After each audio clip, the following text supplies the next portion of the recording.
Baik,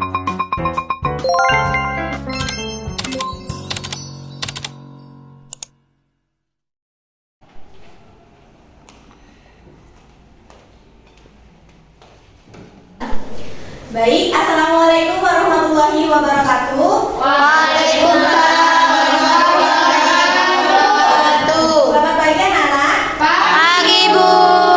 Bagaimana kabar kalian hari ini? Baik. Untuk hari ini apakah ada yang tidak hadir? Hadir semua, Bu.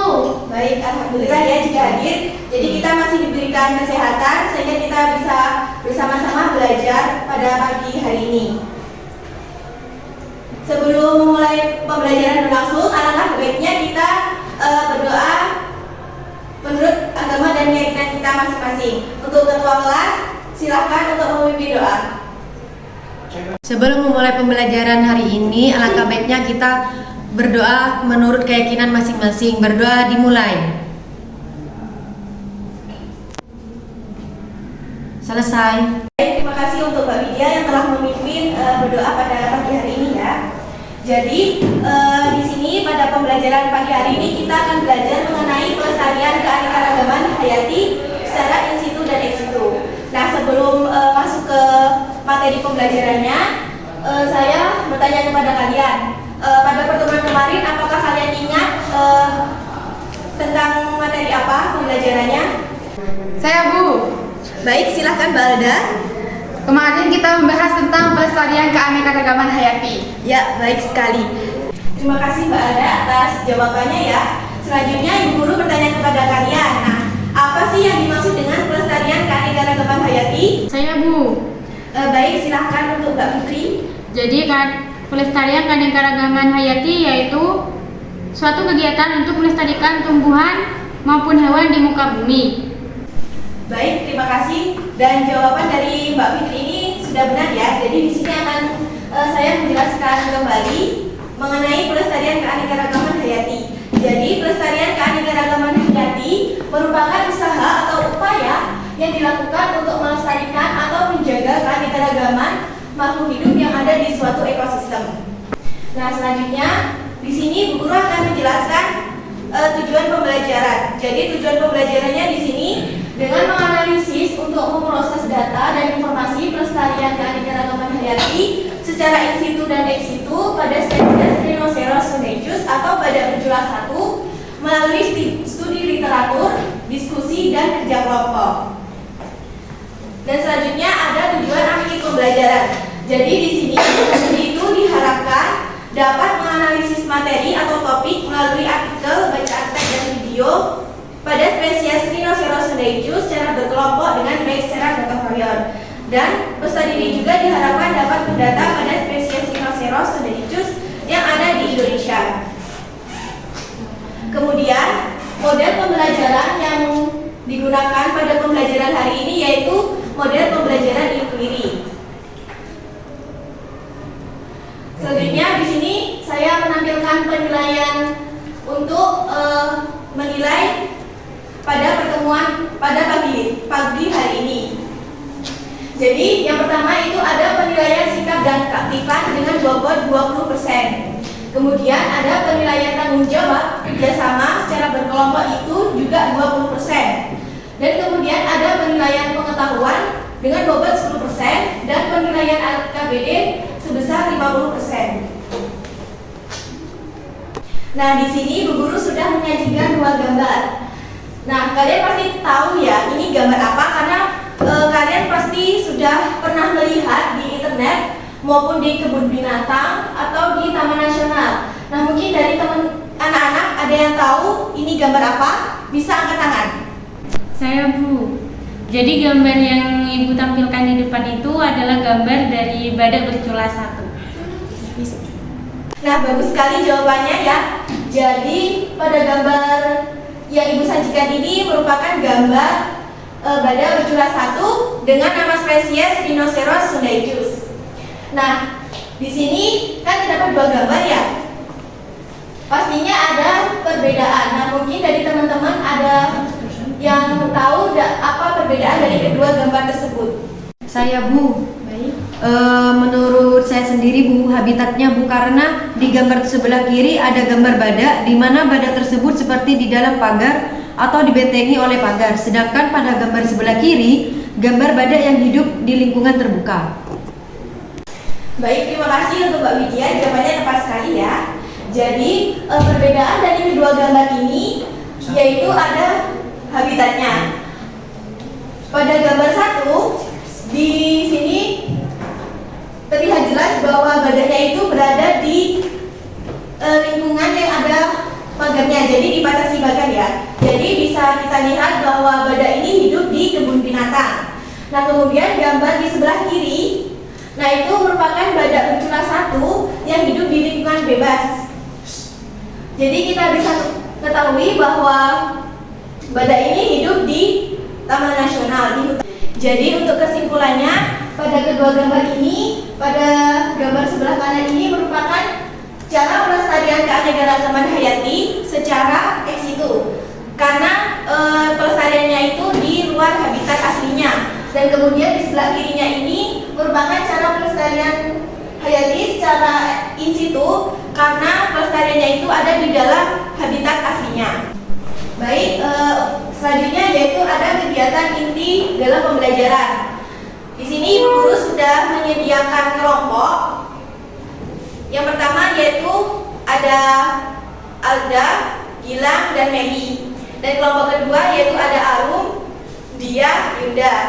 Dan kelompok ketiga yaitu ada Yoga, Fitri, dan Desitri. Baik, untuk anak-anak bisa duduk sesuai dengan kelompok kalian ya. Baik, Ibu.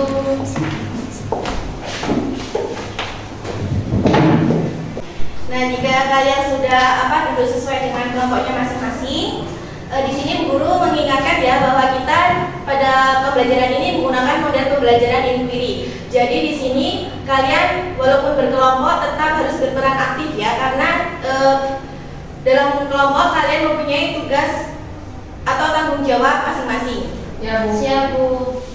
Nah, setelah itu dalam model pembelajaran inquiry kita mempunyai 7 sintaks. Yang pertama menyajikan fenomena. Nah, jadi di sini Bu Guru akan menyajikan sebuah video mengenai fenomena atau kondisi pada badak bercula satu. Disimak ya. Siap Bu. Nah, baik, di sini merupakan video fenomena atau kondisi pada badak spesies rhinoceros. Nah, pada video ini kan sudah dijelaskan ya. Jadi badak bercula satu ini sudah mengalami kepunahan karena sudah terindikasi bahwa badaknya itu mengalami perburuan satwa liar dan juga ada yang mengalami kematian.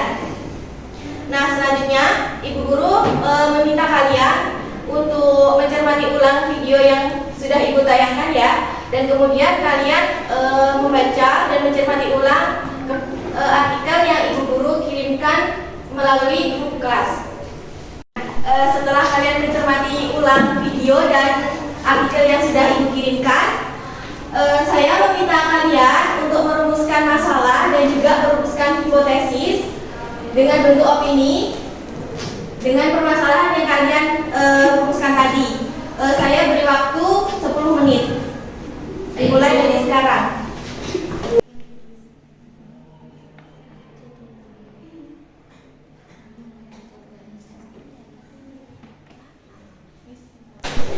Untuk pengerjaannya apakah sudah selesai anak-anak? Sudah ya Bu.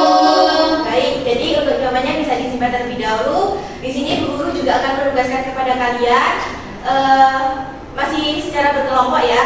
Di sini kalian mencari beberapa artikel maupun video mengenai pelestarian biodiversitas di Indonesia. Nah, nanti setelah kalian mencari beberapa artikel sudah kalian dapatkan ya, nanti kalian bisa analisis datanya dan langsung membuat kesimpulan. Paham? Paham Bu. Baik, bisa dikerjakan dengan waktu 20 menit dari sekarang.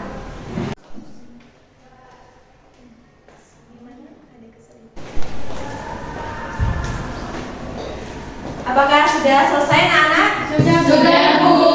Nah, jika sudah selesai, Bu Guru meminta salah satu dari kalian kelompok ya untuk maju ke depan untuk mempresentasikan hasil diskusinya. Kelompok 3, Bu. Baik, silakan untuk. Assalamualaikum warahmatullahi wabarakatuh. Waalaikumsalam warahmatullahi wabarakatuh. Jadi di sini kami akan mempresentasikan hasil diskusi dari kelompok kami, yaitu berdasarkan analisis data dan berbagai artikel dan video mengenai penangkaran satwa asli Indonesia, dapat kami simpulkan bahwa upaya pelestarian dan perlindungan biodiversitas Indonesia secara in situ dan ex situ memiliki peran penting dalam menjaga keseimbangan ekosistem dan juga menjaga kepunahan dari spesies langka. Jadi secara keseluruhan, upaya pelestarian dan perlindungan biodiversitas Indonesia secara in situ dan juga ex situ memiliki peran integral dalam menjaga ekosistem yang sehat, melindungi satwa-satwa langka dari kepunahan, serta mendukung kesejahteraan masyarakat secara berkelanjutan. Sekian dari kelompok kami. Kurang lebihnya mohon maaf. Wassalamualaikum warahmatullahi wabarakatuh. Waalaikumsalam warahmatullahi wabarakatuh. Baik, beri tepuk tangan untuk kelompok yang sudah maju. Nah, di sini saya akan memberikan penguatan materi ya. Jadi, pentingnya penangkaran berbagai satwa asli Indonesia ini merupakan hal yang tidak dapat diabaikan dalam upaya pelestarian dan perlindungan biodiversitas Indonesia, baik secara in situ maupun ex situ. Penangkaran satwa-satwa asli ini memberikan kontribusi yang besar dalam memahami keanekaragaman hayati Indonesia dan menyadarkan kita tentang pentingnya upaya pelestarian. Ditanyakan atau mungkin ada yang belum paham? Sudah paham. Sudah paham, Bu. Nah, baik, jika sudah paham, di sini Bu Guru akan memberikan soal post-test ya. Jadi di sini masing-masing akan mengerjakan soal post-test.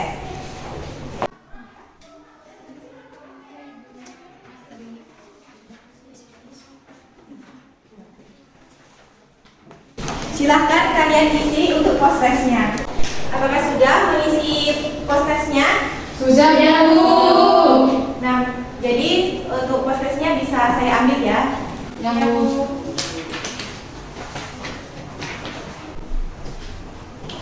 Nah, setelah ini Ibu Guru akan bertanya kepada kalian, yaitu mengenai refleksi dari pembelajaran hari ini. Kalian, apakah kalian puas dengan proses pembelajaran hari ini? Puas, Bu. Puasnya mungkin karena apa? Baik, Mbak Desi ulang. Baik, saya merasa puas dengan pembelajaran kali ini karena dalam proses pembelajaran kita tadi itu disuruh mencari berbagai sumber artikel yang cukup banyak mengenai penangkaran lebih spesifik sebagai satwa asli Indonesia, gitu Bu. Baik, terima kasih untuk Mbak Desi Tri ya yang telah membantu menjawab. Nah, selanjutnya untuk pertemuan selanjutnya Ibu Guru memberikan penugasan kepada kalian, yaitu untuk mencari tahu dari orang tua, kakak atau kerabat yang mengenai manfaat keanekaragaman hayati dari segi ekonomi, sosial, dan budaya serta keterkaitan dengan ISD. Baik, sekian pembelajaran pada pagi hari ini. Kurang lebihnya Ibu Guru mohon maaf jika ada salah kata yang tidak berkenan di hati kalian ya. Saya tutup. Wassalamualaikum warahmatullahi